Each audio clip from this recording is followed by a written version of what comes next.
വീണ്ടും ഞാൻ പഴയ പോലെ പച്ചക്കറികളൊക്കെ ഉണ്ടാക്കാമെന്ന് വിചാരിച്ചിട്ട് സത്യം പറഞ്ഞാൽ നേരം പോകാനും ചിന്തകളുടെ ഭാരമില്ലാതെ ജീവിക്കാൻ നമ്മളെപ്പോഴും എൻഗേജ്ഡ് ആയിട്ടിരിക്കുക എന്ന് പറഞ്ഞാൽ സത്യമായിട്ടുള്ളൊരു കാര്യം കേട്ടോ. അപ്പോൾ ഞാനങ്ങനെ പുറത്തിറങ്ങിയതാണ്. അപ്പോൾ ഞാൻ ഈ ഒരു പനിക്കൂക്കെ ഞാൻ തൊട്ടടുത്തൊരു ഫാമിലിയുടെ കയ്യിൽ നിന്ന് വാങ്ങിയതായിരുന്നു, ഒരു ചെറിയ കഷ്ണം. അപ്പോൾ അവരങ്ങനെ തന്നപ്പോൾ ഞാനത് കുഴിച്ചിട്ടതാണ് കേട്ടോ. തൊട്ടവില്ല ഫലസ്തീനാണെന്ന് തോന്നുന്നു, അവരുടെ കയ്യിൽ നിന്ന് അങ്ങനെ വാങ്ങിയിട്ട് വെച്ചതായിരുന്നു. നന്നായിട്ട് ഉണ്ടായിട്ടുണ്ടായിരുന്നു. ഇതിങ്ങനെ കാണുമ്പോൾ ഭയങ്കര സന്തോഷമായിട്ടായി. ഒരു കഴിഞ്ഞ ഇയറിൽ ഞാൻ ഉണ്ടാക്കിയിട്ടില്ല, അതിന് മുമ്പിലൊക്കെ ഞാൻ പച്ചക്കറിയൊക്കെ ഉണ്ടാക്കിയിട്ടുണ്ടായിരുന്നു. അപ്പോൾ അതേപോലെ ഞാൻ വീണ്ടും ഉണ്ടാക്കാമെന്ന് വിചാരിച്ചു. ഇവിടെ വീണ്ടും തണവായിട്ടുണ്ടായിരുന്നല്ലോ. അപ്പോൾ വൈകിട്ട് അങ്ങനെ പുറത്തിറങ്ങിയതായിരുന്നു. ഇപ്പോൾ വേഗം വൈകുന്നേരം ആവുന്നുണ്ട് കേട്ടോ. ഒരു 6 മണിയാകുമ്പോഴത്തേക്കും നല്ലോണം ഇരുട്ടാവുന്നുണ്ട്. അങ്ങനെ പിന്നെ ഞാനിങ്ങനെ സൂപ്പർ മാർക്കറ്റിലോട്ട് സാധനങ്ങൾ വാങ്ങാനായിട്ട് ഓർഡർ ചെയ്തിട്ടുണ്ടായിരുന്നു. നാളിലോട്ടുള്ള സാധനങ്ങളൊക്കെ ഞാൻ ഇന്നാണല്ലോ വാങ്ങി വെക്കുക.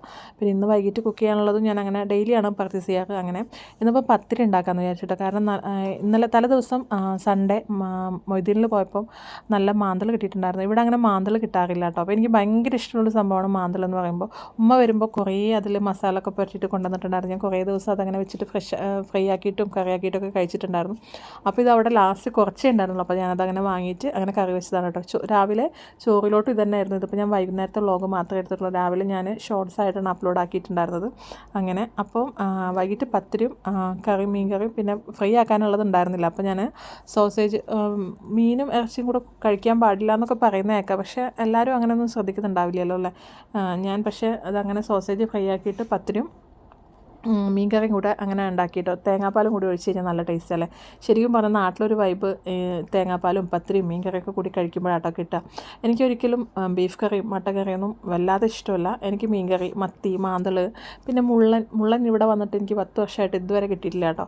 അപ്പോൾ ഹസ്ബൻഡ് പറയുന്നുണ്ടായിരുന്നു മൊയ്തീനിൽ ഇടയ്ക്ക് വരാറുണ്ട്. ഞാനാണെങ്കിൽ മൊയ്തീനിൽ ആദ്യമായിട്ടാണ് പോകുന്നത്. എപ്പോഴും വാട്സപ്പിൽ അങ്ങനെ അവർക്ക് മെസ്സേജ് അയച്ചു കഴിഞ്ഞാൽ അവർ കൊണ്ടുവന്ന് തരും.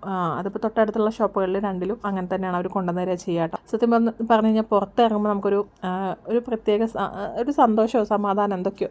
നമ്മുടെ ഈ ഒരു 4 ചുമരിൻ്റെ ഉള്ളിൽ നമ്മളിങ്ങനെ ഇരുന്ന് എത്ര സന്തോഷമുണ്ട് ലൈഫിലെന്ന് പറഞ്ഞു കഴിഞ്ഞാലും ചില ആളുകൾക്ക് അത് സാധിക്കും. അതായത് ഒട്ടും സംസാരിക്കാത്ത ഒരു ഇൻട്രോവേർട്ട് പേഴ്സണൊക്കെ അത് സാധിക്കും. പക്ഷെ നമ്മൾ എക്സ്ട്രോവേർട്ട് ആയിട്ടുള്ളൊരു പേഴ്സൺ ഇൻട്രോവേർട്ട് ആകുമ്പോൾ അതിരിക്കുക എന്ന് പറയുമ്പോൾ മാനസികമായിട്ട് ഭയങ്കര ഒരു പ്രഷറാണല്ലേ. അപ്പോൾ നമ്മൾ എന്താക്കുക, ചെറിയ ദൂരത്തോട്ടൊന്നും ഒന്നുമല്ലെങ്കിലും അടുത്തടുത്ത് പോയിട്ടാണെങ്കിലും നമ്മുടെ സന്തോഷം നമ്മൾ കണ്ടെത്തുക. എന്താ പറയുക, നമ്മുടെ ജീവിതം സന്തോഷമാക്കുന്നതും സങ്കടമാക്കുന്നതും നമ്മൾ തന്നെയാണല്ലേ. ജീവിതം വളരെ ചെറുതാണ്. അത് സന്തോഷമുള്ളതാക്കാനും നല്ലതാക്കാനും ശ്രമിക്കുക.